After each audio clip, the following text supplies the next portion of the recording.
இந்த திமுக ஆட்சியில ஒவ்வொரு தலையும் எவ்வளவு கடன் இருக்கு? 1,22,300 ரூபாய் கடன் இருக்கிற அளவுக்கு இன்னைக்கு மிக மோசமான ஆட்சி யார் எழுதிட்டு இருக்கா? இவங்க சொல்றாங்க வீடு தேடி வரும் அரசு. இப்ப பேனரை பாத்தீங்கன்னா மெட்ராஸ் ஃபுல்லா எங்க போனாலும் வீடு தேடி வரும் அரசு. ஏன் நாட்டை கொள்ளடிச்சு பார்த்தாதான் வீட்டுக்குள்ள வந்து கொள்ளடிக்கணும். தயவு செய்து எல்லாம் வீட்டு கதவை மூடிட்டு அமைதியா இருங்க. திமுக நோட்டீஸ் கொடுத்து கதவு தர வீடு தேடி வந்திருக்கும் அரசு. உங்களுக்கு என்ன பிரச்சனை சொல்லுங்க. தாசில்தார் வந்திருக்காரு, பிளாக் டெவலப்மெண்ட் ஆபீசர் வந்திருக்காரு, கலெக்டர் வந்திருக்காரு சொல்லுவாங்க. கதவை திறந்துடாதீங்க. கதவை திறந்தா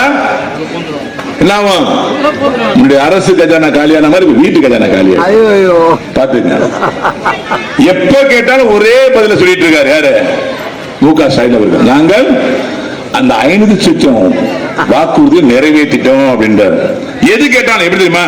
அன்னைக்கு காலையில 6 மணிக்கு கோழி கொக்கரக்கோடு தூசி என் பொண்டாட்டி திறனாரையா மல்லிகை தூசி.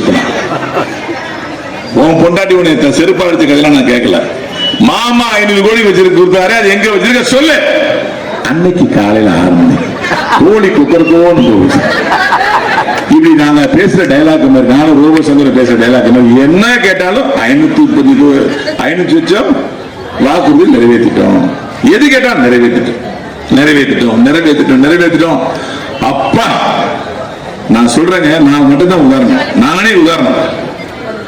நம்ம ஐயா ஆட்சி நடக்கும் போது என் வீட்டுக்கு வரி எவ்வளவு தெரியுமா?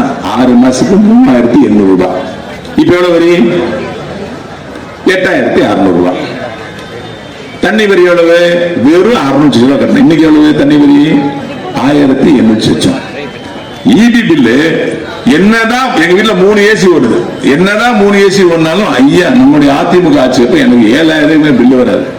மே மாசம் இந்த மாசம் என்ன கட்டுது? 13,780 ரூபாய் கட்டிது.